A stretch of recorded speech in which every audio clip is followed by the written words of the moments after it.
Microphone on. Good morning. Happy Friday. Welcome to Hobby Evolution episode, another milestone, the big 350, 350 episodes.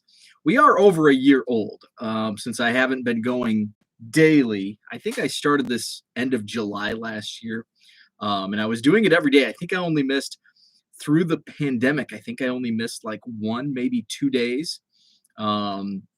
When I was visiting family. So here we are, episode 350. Zach is with us. Good morning. Zach, I'll just lead it off with the Field of Dreams game. I kind of regret not watching it. I did not turn the TV on at all for the Field of Dreams game. And based on everything that I read on social media, from the introductions, the atmosphere in Dyersville, Iowa, just everything about the game itself. And then Tim Anderson, Porter's guy, hits a walk-off home run. And wow, just I'm kind of regretting my decision to not watch. I've kind of been in a baseball funk. The Cubs they're cubbing. It reminds me of those awful mid-90s teams before the 98 season. Some of those really bad teams, like 96, I think 97, maybe 96 or 97. They had a 16-game losing streak to start the season. I did watch Saturday's Cubs White Sox game, and it's just hard to watch. It's hard to stomach. So I haven't watched any baseball since Saturday. Watched, and I think I mentioned this on the last episode, I've actually 2 nights in a row this week I've watched NBA Summer League. And I really like NBA Summer League. It's just because I don't like watching Cubs baseball so much right now. But I'll get over it. I was a Cubs fan before the World Series, and I'll be a Cubs fan after the World Series. I was a Cubs fan before Bryant, Rizzo, and Baez, and I'll be a fan after. But it's still fresh. The wounds are fresh. Hard to watch. It's bad baseball. They got beat like 17-3 yesterday, and it's time to move on for now for me. And maybe I'll tune in just to see some of the other guys. But that's kind of where I'm at with baseball. Back to Field of Dreams though. And it's funny, my cousin posted on Facebook, and I have a weird memory. Like, I can remember some of the most obscure reference. I'm very good at trivia because trivia knowledge is not like it's trivia for a reason. It's trivial. But I remember like really off the wall, like random stuff. Like some of my memories, it's like, why can I not remember to take out the garbage, but I can remember something that happened on August 7th, 1989. So my mom has a terrible memory, and she'll be the first to admit it. So I don't feel bad saying that. So it surprised me when I saw it. I was reading on Facebook last night, scrolling through, and people commenting about the Field of Dreams game. My cousin posted, and she's older, so older cousin. So her kids were around my age. So, I grew up friends with her son, and they lived like hour away. And the first time when it came out, now back in the day, I think most of us can remember the old VCR days, the VHS. You'd go up to your local, in my case, IGA. We didn't have a video store. So we could go rent VHS tapes at the IGA. Or if you go to the city with stoplights, the big town with stoplights, you could go to Family Video.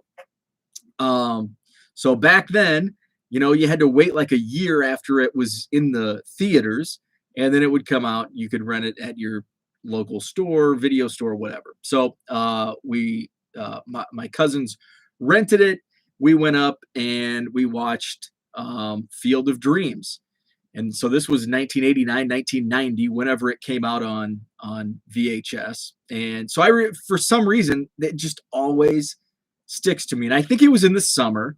So we probably played Me and Brian were playing out in the backyard, probably throwing the baseball around. And then after we grilled out, we watched Field of Dreams. Uh, so my cousin posted on Twitter watching the Field of Dreams, and then my mom commented, "I remember watching that at your house and where she lived," and I'm like, "Well, I can't believe my mom remembered that." So Field of Dreams, always loved the movie, awesome movie. I am kind of regretting the decision not to watch the game last night, but it is what it is. Life goes on. Third Coast Sports Cards. What's up? Good morning from H-Town. Game was great. Herman is with us. Good morning, Herman. And Kristen, good morning. So that's my thoughts on Field of Dreams. I've never been. I've never been to Field of Dreams. And I only live like an hour and a half, maybe 2 hours away, because I think Dubuque is a little over an hour. Dubuque might be an hour 15 from me, and I think Dyersville's another half hour from Dubuque, maybe. So it's an hour and a half to 2 hours, and I've never been. So a couple of my friends we were on a text string, and apparently you can rent the house as it's like a Airbnb, I think. So you can actually stay at Field of Dreams. So we were kind of talking about, that would be cool for like a guy's weekend. So I've never been, so I want to get there at some point. Won't be this year. Maybe going back to my Cubs, maybe next year. So tomorrow is the Rockford Card Show, Rockford, Illinois. I'll be heading down there with my bargain boxes in tow. I will be adding my dollar boxes will be increasing significantly. I've got a bunch of dollar cards from the National, from what I picked up at the National, and then also I picked up just some random stuff at my last card show in Madison in July. So I've got a lot of dollar cards that'll be added. I'm going to throw some basketball rookies in there. There's a lot of baseball stars and rookies and all that. So also adding some quarter box rookies from this year. So I'm always hesitant to throw like rookie cards in bargain boxes, but it's like, I want to treat the customers, and maybe they can do what I do, dig through bargain boxes and do a nice quick flip. So actually, before I went live, I was actually going through some random stuff. So I found Oakland A's talent pipeline. That's from this year. That's going to be in the quarter box. Couple of Bo Bichette's going to be in the quarter box. What else? I'm going to throw some inserts. That's a pretty cool card. Xander Bogaerts, Jazz Chisholm, Diamond Kings rookie card. I'm going to throw that in the 25-cent box. A bunch of Topps rookies, Bobby Dalbec, Jesus Sanchez. What else? Here's some more. Going to throw those in the 25-cent box. Dylan Carlson. Going to throw him. He's having a good year. He's on my fantasy team. Bubic and McKenzie. So some heritage rookies, inserts. So those are all going in the 25-cent box. So we'll be getting those added. So if you went to the Rockford show, why am I up this damn early? What's up, Ken? Kristen says I had chills and also cried like a baby watching the game last night. It was so well done. That's what I've heard from everybody, and I'm just kind of kicking myself that I didn't watch. So if you saw my booth at the Rockford show, I did the show in, was it May or June? So I'll have a bunch more new stuff for those. And then I'm working on my boxes for my August show, which is in 2 weeks on August 28th in Madison. So I'll have a bunch more new stuff for the Madison show on August 28th. I've got a box of 71 Topps singles. They're beaters, but they're going to be at a good price. I'm not sure if I'm going to do 2 for $1 on those or 25 cents. Kind of depends, because some of them are beaters. They'll go in the 25-cent box. So that's kind of the plan. So I've just been getting prepared for tomorrow's show. So I won't be live tomorrow. because the show starts. I think the show starts at 9, so I want to get there between 7 and 8. It's about an hour, so I'll probably be on the road at 6. I'll hit up Dunkin', get my coffee and my power breakfast sandwich. I think I had that like almost every day at the National because I was like, I was really bummed because that's like so Dunkin' Donuts has become my like pre-card show routine because there's a Dunkin' Donuts on the way to my local show, and so I discovered this sandwich, and it's an amazingly delicious sandwich. And Dunkin' Donuts coffee is way better than McDonald's coffee. And McDonald's seems like it's on every corner. It's just the convenience of McDonald's coffee. And I know, Zach, I know you turned me on to Quick Trip coffee, and I don't like it. I'm sorry. I don't like Quick Trip coffee, and here's the reason. I don't like it because my local Quick Trip, and I don't know if this is for all of them, but their creamer is like the syrup, and I hate syrup. Now, I like it on my pancakes, but I don't like it in my coffee. So that's the one reason. And I've tried to drink it black.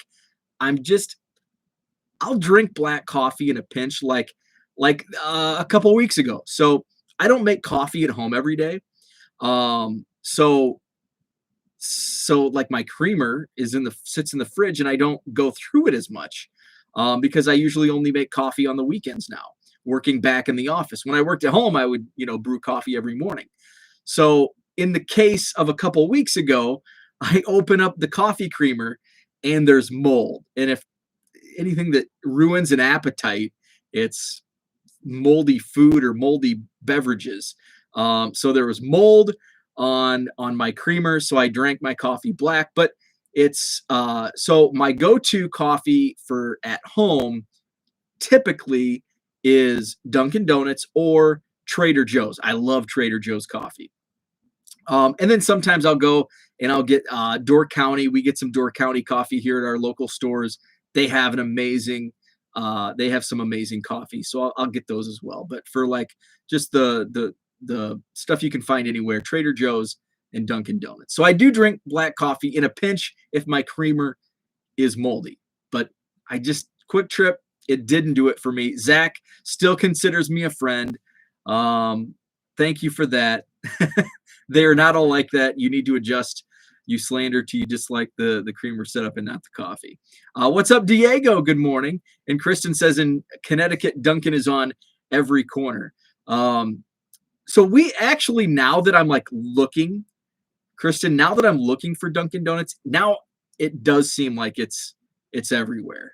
Because when I was at the National, so we stayed like 20 minutes out, and I know there's a McDonald's because that's typically the one other time I was at the National in 2019. I'd hit the McDonald's up, a couple breakfast burritos and a coffee, and I don't like McDonald's coffee. It's terrible.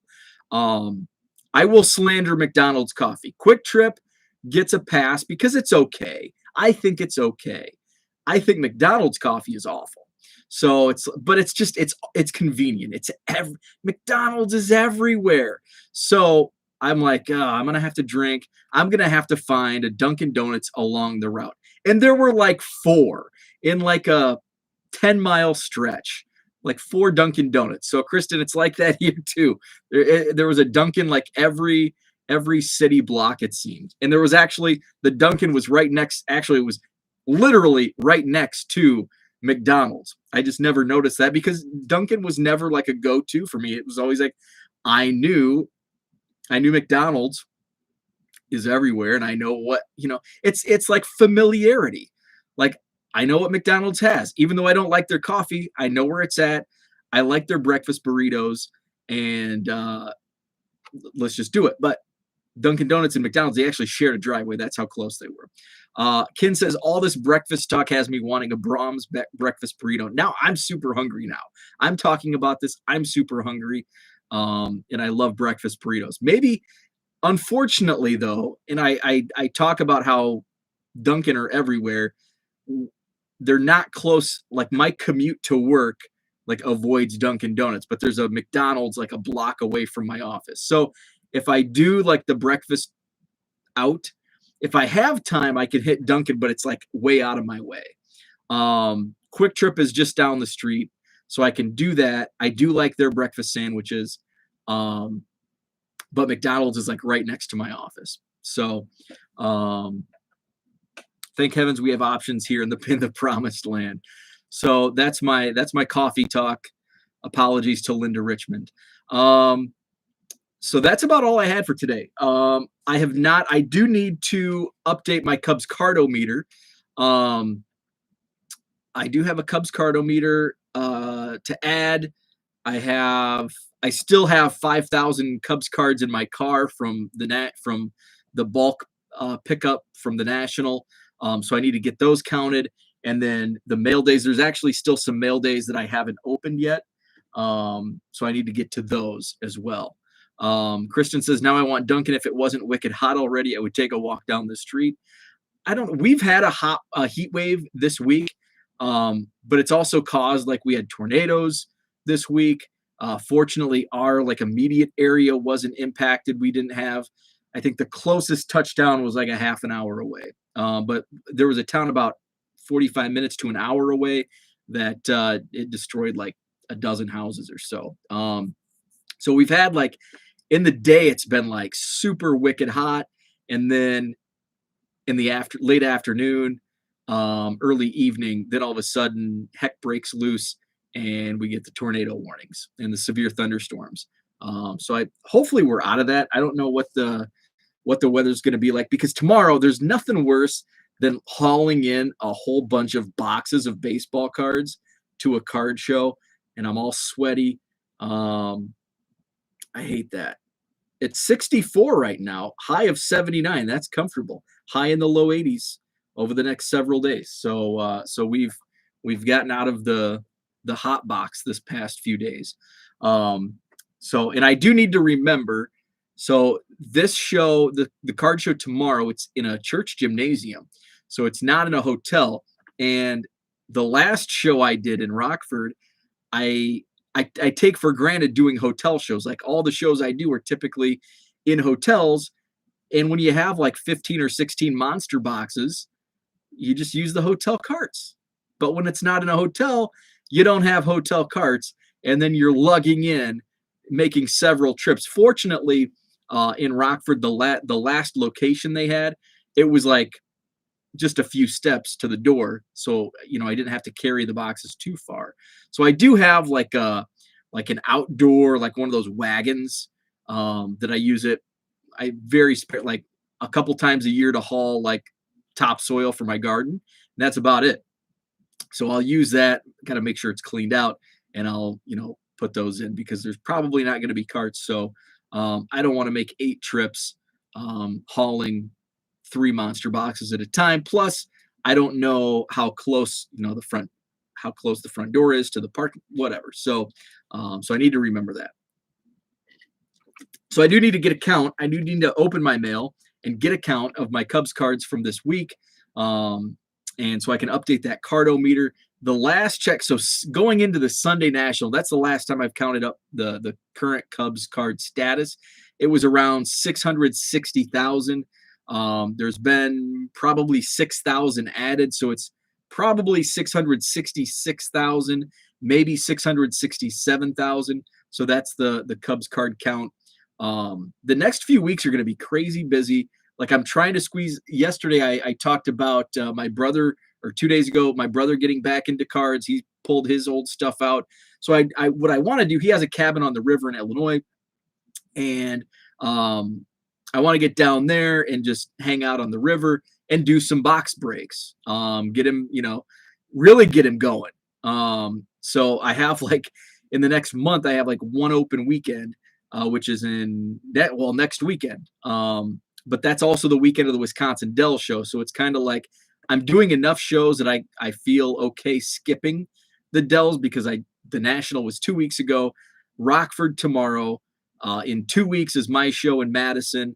And then the following Labor Day weekend is the Chicago Sports Spectacular, which is held in the same venue as the National was last month. So plenty of card shows. So I think maybe I just take the Dells off. I'm actually looking to buy tomorrow. So so this is the fun, like evolving. And so my card show strategy evolves as well. So in like June and July, I was like, and I actually June I bought some Cubs stuff, but July I was like focused on I'm selling only. So I did the Schaumburg show and then our show. Didn't buy anything because I was saving everything up because I want to spend at the National. Now my strategy has kind of, evolved a little bit. So tomorrow's strategy, I'm going to look around and find some bargain boxes of my own, maybe try to buy some bargain boxes, buy out at the end of the show, buy some bulk, because I am ramping up my eBay store again. So I am kind of looking to buy, but I'm only looking to spend what I make. So basically what I sell, I'm just going to reinvest into more potential bargain boxes, cards / eBay store. So I've begun. So last weekend I uploaded probably 300 this week into my eBay store using the file exchange. I pulled. So what I did was I pulled from my bargain boxes some 25-cent cards that were in my boxes that have been in my boxes, and because I want to like pull, because a lot of people come back and they don't want to see the same old cards. So I'm pulling some of those and putting those in my eBay store. Those will be in. I'm doing the 99-cent thing again here in the next couple weeks as we approach winter, less things to do outside. So I'm going to pump up the eBay store and go back to some 99-cent sales, $1.50 sales. So I pulled like 100 cards the other night. I've been taking pictures, uploading to Image Shack, which I found when you do it all at the same time, it is time consuming. But when you kind of multitask and find time to do things where if you're just on the couch watching TV, not really paying attention, you can do some of these things. That's why I always say just lay on the couch, list some cards. It's really easy from your iPhone. And it, all of a sudden, if you do 5 here, 5 there, it really adds up. So that's kind of my strategy now with File Exchange, but I pull the cards I want to list and put them on File Exchange, and then I'll snap the pictures. We're watching Netflix. It's a show I don't really care about. Snap pictures, snap all 100. Now I'm in the upload process, uploading to Image Shack, and then I can just sit down and boom, I can whip out all the descriptions, titles, and copy and paste. They're all probably going to be the similar price, 99 cents, $1.50 for the batch that I'm doing, and then just boom, copy and paste. And I already have the pictures uploaded, so copy and paste on the pictures, and it seems like it's taking less time because I'm actually multitasking on the picture end. Because if I take a stack of cards, I can do that from basically anywhere. If I'm watching TV, basically watching TV, it's really easy. Or if I'm sitting outside after work having a beer, I can just boom, Image Shack, get some music going, Image Shack, upload, enjoy the weather, enjoy the beer. Zach says, update on Bears Hall of Fame project. Dent Hampton Singleton arrived. Trade accepted this morning for Jim McMahon. That's my guy. Mark Bortz and Emery Moorhead. Yes, I'm doing offense too. But thanks to Beans, we're doing 86 Peyton. That's a good placeholder. I love the 86 card. I think is that where he's like in action, like a hurdle image on the 86 Tops. Love 86 Tops football. That's a great placeholder. And then eventually work your way up to the rookie. I'm going to head to the much smaller East Coast National next weekend, taking place on Long Island. Very cool. So that's what I had for today. Thanks for tuning in. I will not be live tomorrow. I'll be heading down to Rockford. Sunday, I will be live, probably typical weekend time, varies 8 to 9 a.m., somewhere in there. I want to recap the Rockford show so I can recap. Basically, this is their new, because they took July off. So this is their first show at this location. So I can review the show, the vendors. I can review how I did. My strategy really hasn't changed much. I'm going to do the bargain boxes. I did empty. I ripped open 3 hobby boxes of Junk Wax era, 88 Tops, 90 Donruss, and there was one other box, a 91 Score. So I ripped those open. Those are going to be 2 for $1 packs. So there's probably almost 200, and there's some I think Yo MTV Raps packs that I found in a box in my storage area. So all those are in there. So 2 for $1 Junk Wax packs, and a bunch of new dollar cards. So I'll just kind of talk about my strategy and how it turned out. I had much more success, by the way, at this in Rockford in May or June, whenever I did the show in May, June. It must have been June because I got the idea from the Dells in May. So the fill this box for $20, 100 count box, fill it for 20, and so on. So that people were really doing that in Rockford, but in my show, people were just making stacks, and I'm just like, well, you can just put it in the box. And so I had a bunch of boxes left over, but I think I am pretty close because I think I ended up just giving boxes out. So so we'll try that again, see how that goes. So I'll review that, and then I'll talk about if I had any success buying any bulk buys, any bulk bargain box buys, the 4 Bs. And just any buys. Will I be able? I'm really focused on my Cubs purchases being pre-war only. If I buy Cubs cards pre-war only, I'm really trying to stay focused on that angle. So there's always a card that really catches my eye. It's like every show I go to, and then here's a Ron Santo PSA rookie. Here's a Ron Santo auto. Here's a Chris Bryant Chrome PSA 9.5 or 9. So we'll see how I do. So thanks for tuning in. Great chat today. Always enjoy it. Have a great Friday. And I will be tweeting out tomorrow during the show, of course, tweeting out whenever.